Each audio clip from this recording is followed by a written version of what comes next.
here, mag-room tour muna tayo. Ito yung room namin, 271. And next is 273.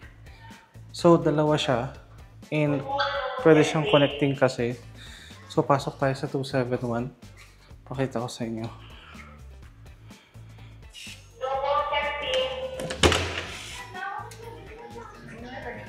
Ito yung room. Dalawang double bed. Tapos mirror. May TV. May mga pinggan, kutsara, tinidor, and meron na siyang oven. Tapos dito sa baba, sink. May sink dito. Tapos ref na maliit. Tapos na yung outdoor. Dito kasi ito yung 273 connecting dun. Ayan o. Connecting siya. 273. Ito yung door ko for 273. So 271 and 273 siya. So dito sa 273, dito ako mag-i-stay. So ito siya. Mayroon rin TV. Isang double bed. Dito ako mag-i-stay. Tapos sala. CR na isa. Balik tayo doon sa CR mamaya na isa kasi nga ginamit lang. So dito CR. So yan. Sa kabila kasi meron tayong bathtub. Dito wala. Yan, yung CR. Tapos yung mga lutuan and ito. Nakita mo niyo kanina sa kabila. Nakita niyo rin kanina. Tapos ito yung rice cooker. Tapos mas malaki yung ref kasi dito. Ayan. Yan. Yan, balik tayo doon. Tapos, ito yung CR. Yan o. Meron kasing bathtub dito. A few moments later. Punta tayo ngayon sa, sa around the Bay Area. Sa dagat. So, gabi na nga. Ayan. Madilim na yung labas. Sa natin. Para makita nyo. Ayan. Madilim na sa labas. Pababa kami. Sa second floor kasi kami. Yung hallway. Tapos yung spa dyan. Then sa baba is yung gym. Kasi hindi ako pwede mag-gym. Kasi kakabulot ng wisdom tooth ko. Yung gym area. Ito.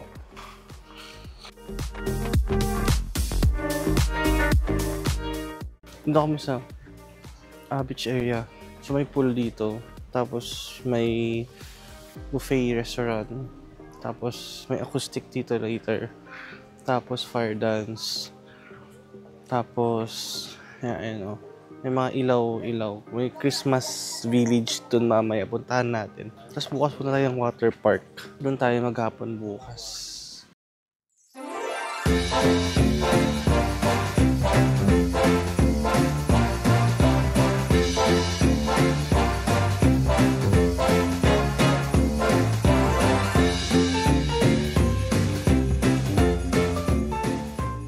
Yan, nandito na tayo sa Christmas Village.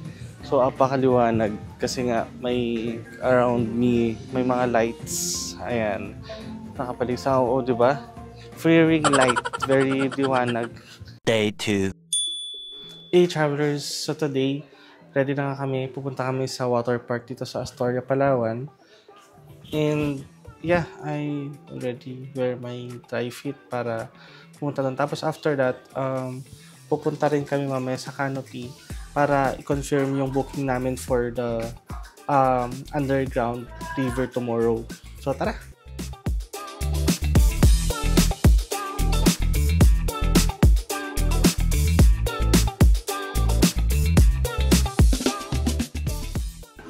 So andito na tayo sa Astoria Water Park. Tara baba tayo.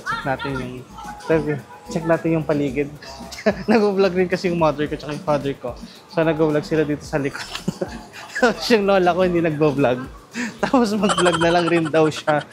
Para apat na kami ng camera. Meron kasi kaming free entitlement dito sa Astoria, Palawan. And free water park stay for 1 day.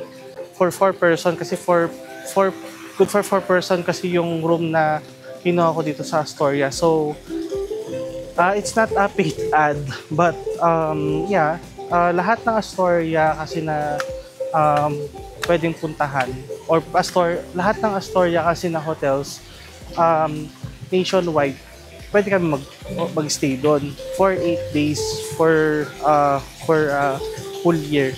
So nagre-replenish siya every year, ganun kasi siya. So if you want, just let me know so you can send me a DM para maturuan ko kayo. Tara, explore natin itong water park.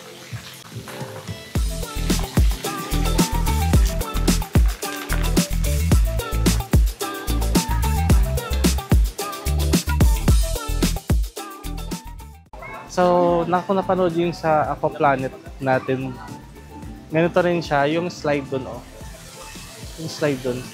Yung kailangan mo ng platform para mag-slide. So, yun yung isa sa pinaka-main nila dito. Ayun, oh, yung ginagamit before kung napanood yung vlog natin. So, ayan sila muna dalawa. Sila muna mag-try tapos mamaya tayo kasi hawak pa yung camera baka mabasa. Baka hindi ko na ma-upload.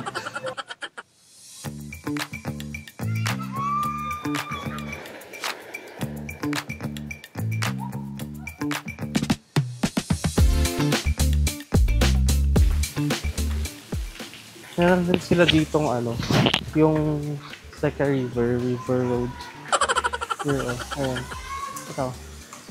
Sa Aquaplanet rin ganun siya. Kasi ito rin dulo. Mini water park lang siya. Maganda siya kasi nga, syempre, madalang naman ang mga hotels na may mga water park, diba? Putin muna natin. Velocity and Vortex. Sa din kanina, ayan o. Ayan siya. Velocity. Mag-decide tayo mamaya, mag-vlog muna tayo. May mga food doon na pagkainan and yeah, dagat na doon sa likod nito. Sa dagat nito. Nursing station in case of emergencies. Tapos, yan, mga kabana. A few moments later. It's already sunset here sa Astoria, Palawan. Ito yung view kapag sunset dito. Yan. Yan. Napakaganda. So, galakad muna tayo dito sa Bay Area. Tayo sa gilid. Dito lang pwedeng mag-swim kasi sa area. Hindi kasi pwedeng mag-swim doon sa kabilang part kasi malalim. So, dito lang yung pwede.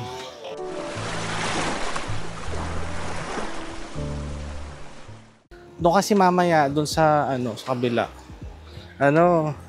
Merong fire dance, may band mamaya doon. Tignan natin mamaya. Tignan nyo, para akong nag-workout. Isang basa, grabe. Naglakad lang naman ako. Hindi, nakatayo lang ako kanina doon. A few minutes later.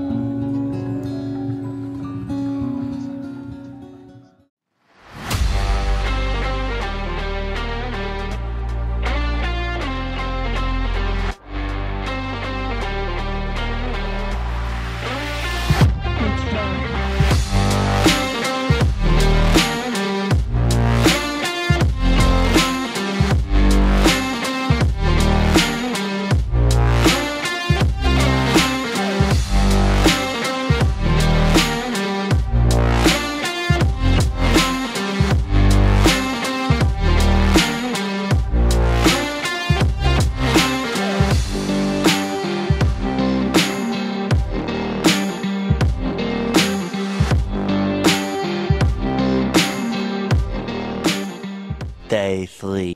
So for today, we go to the sandbar. And it's quite hot. Actually, mag-underground river sana kami today. However, mataas yung alon. Kaya na-cancel. So we'll try to rebook it for tomorrow. This is what they call sandbar here. Yung perfect sa isa. Kaya hindi ako marinig this furthest one kasi nga wala yung mic ko. So it's like a typical sandboard. Nasa gitna kasi siya ng ng dagat. So hindi siya island. As in sand lang siya sa paligid. Ayun, ganyan siya. So nandun yung isla doon. Tapos another one Galingan natin dun kanina. So, yeah. Day 4. So, we are already here at port papuntang underground. So, medyo wavy siya. But, let's see kung anong nangyari.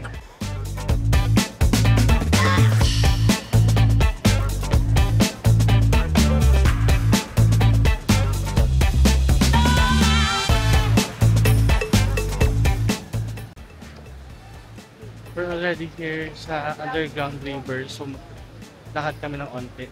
Ayan siya. Ayan. Underground river. So, take lang kami ng picture tapos lalakad na kami. Tara. We're already in the rainforest. Yeah. So, there's a lot of monkeys here, so need to be careful.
A few moments later. So, nandun yung ano, dun yung point B. Tapos, I think somewhere dun yung point A sa taas. Yan. Exciting. Kasi di tayo nakapag-zipline nun sa El Nido. Dito tayo mag-zipline ngayon sa Puerto Princesa. Ang ganda tong sand. Sobrang pino.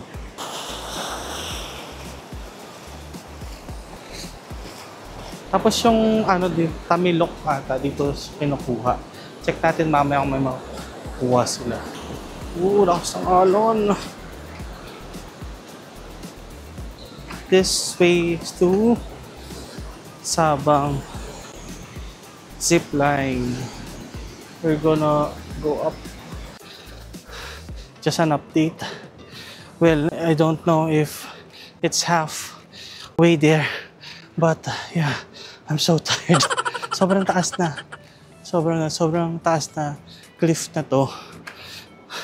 So, konting mali mo lang, diretso ka sa baba. Zipline ka talaga.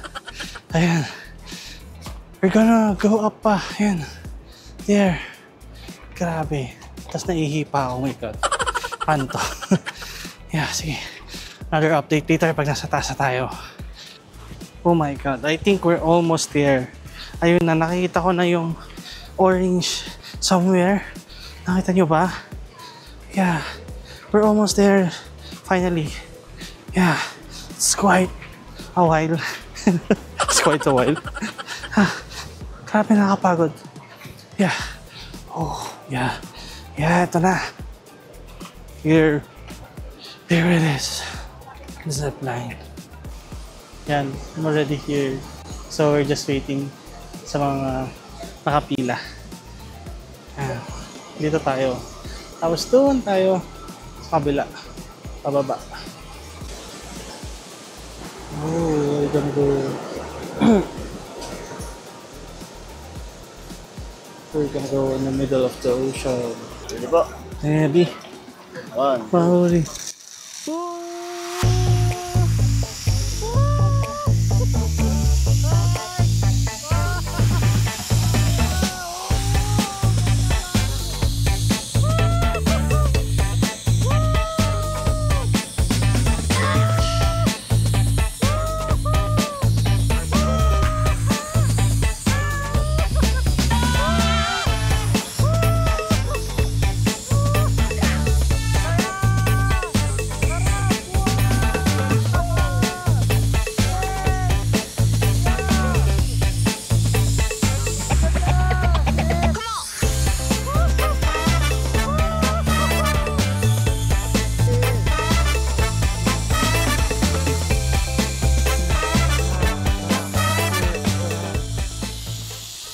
sir? Wala na po. Wala nang tao doon, sir? Meron pa po. Marami ba po? Medyo marami po. Mureng! Ay, na-survive ang zipline. Yan po, yan po. Nagagabaw po ako. Ay. We're done on our zipline. Yes. Naglalakad na lang kami pabalik and it's quite struggle. At yung dagat, yung dadaanan mo, like you see, oh. Tapos ang alon dun. So nakasurvive ang Osmo Pocket 3 natin. Yeah. Hindi tayo nakabili pa ng hindi pa tayo nakabili ng protective niya for water.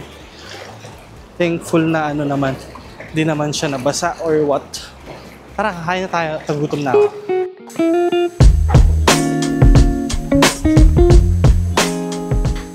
Kumakain na tayo. Actually, we're done. Antayin natin yung tamilok. Sasaw niyo lang po. Tamilok. Kunin ko lang rin. So, hindi makompleto yung experience ng Puerto Princesa trip natin kung hindi natin try itong exotic food nila na tamilok. Ito. Yan. Ito siya. Yan siya. Natanggal na kasi siya sa ito. Yan. Try natin. Medyo hesitant ako pero subukan natin. Yan. Okay? Sausaw natin siya.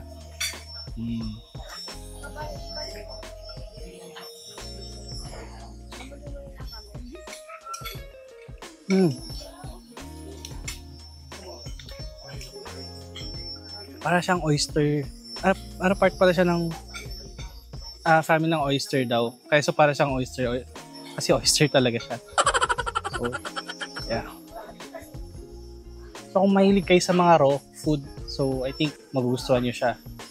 Tubusin na natin. So okay naman yung, for me okay yung lasa. Medyo, lang siya.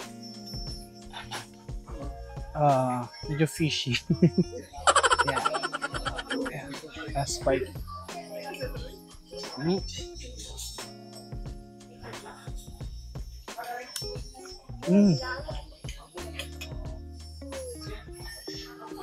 Hey travelers, so we're already back.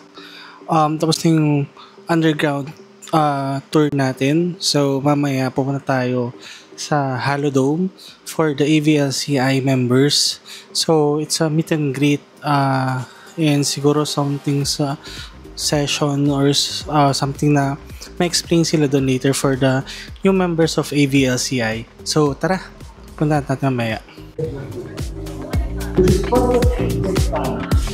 We still better is one of the things that looking for what is available. So let's begin. I just have a well perfect for It's a gathering for AVLCI members.